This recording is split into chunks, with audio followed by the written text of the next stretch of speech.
Sveiki, mūsų mažųjų ekranų žiūrovai. Šiandien jums pristatom AFP 125CC.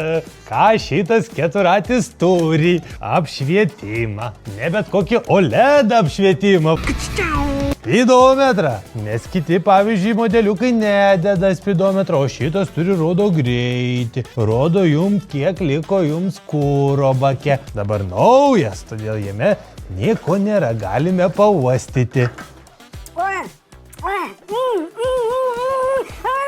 Ateikit, vaikučiai, juk nieko nebus. O gale turim tokį futuristinį apšvietimą. Paspausit stabdį ir ryškiau šviečia. Matot, turim liaudiškai vadinamą farkopą. Kitaip bumbulą. Dar mes ką turim, jeigu norėsit pasivežti ir draugą kartu. Atlošą. Galėsit atsiremti ir dviese važiuoti. Turit veidrodėlius, jeigu draugas nukristų, per veidrodėlį žiūri draugas.